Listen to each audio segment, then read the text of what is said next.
안녕하십니까. 도산법 전문 변호사인 법률사무소 진평 주익철 대표 변호사입니다.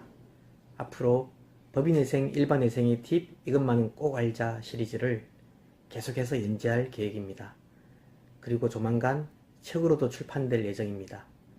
오늘은 그 첫 번째로서 법인회생, 일반회생, 간이회생, 개인회생의 차이를 간단히 알아보겠습니다.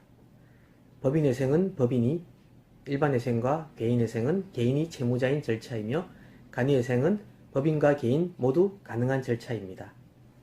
개인회생은 채무가 5억 원이 안 되는 경우에 가능하며 일반회생은 채무액 제한은 없지만 개인회생이 채무자에게 유리하기 때문에 개인회생이 안 될 때 진행하면 됩니다. 간이회생은 채무가 30억 원이 안 될 때 진행할 수 있는데 채무가 30억 원이 안 되더라도 간이회생과 일반회생의 장단점이 있기 때문에 이를 잘 알고서 선택해야 합니다.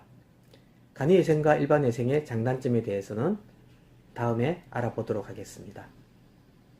회생기업은 멜팅 아이스 큐브라고 합니다. 즉 녹고 있는 빙산처럼 회생 신청 시기를 늦추면 회사의 기업 가치가 계속 떨어지므로 회생 절차를 진행해야 하는 기업이라는 판단이 들면 신속히 회생 절차를 진행해야 성공할 수 있습니다.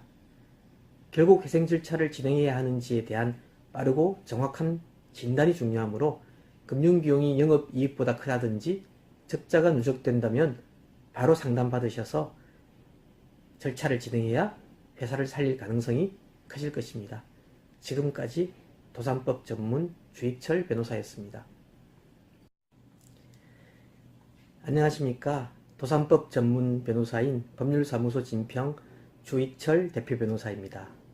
앞으로 법인회생, 일반회생의 팁 이것만은 꼭 알자 시리즈를 계속해서 연재할 계획입니다. 그리고 조만간 책으로도 출판될 예정입니다. 오늘은 그 첫 번째로서 법인회생, 일반회생, 간이회생, 개인회생의 차이를 간단히 알아보겠습니다. 법인회생은 법인이, 일반회생과 개인회생은 개인이 채무자인 절차이며 간이회생은 법인과 개인 모두 가능한 절차입니다. 개인회생은 채무가 5억 원이 안 되는 경우에 가능하며 일반회생은 채무액 제한은 없지만 개인회생이 채무자에게 유리하기 때문에 개인회생이 안 될 때 진행하면 됩니다.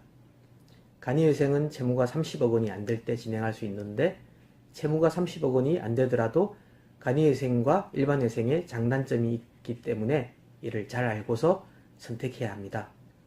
간이회생과 일반회생의 장단점에 대해서는 다음에 알아보도록 하겠습니다.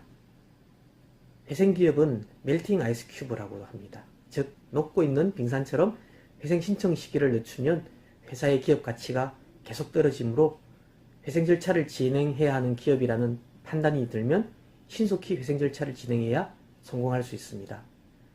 결국 회생 절차를 진행해야 하는지에 대한 빠르고 정확한 진단이 중요하므로 금융비용이 영업이익보다 크다든지 적자가 누적된다면 바로 상담받으셔서 절차를 진행해야 회사를 살릴 가능성이 커질 것입니다. 지금까지 도산법 전문 주익철 변호사였습니다.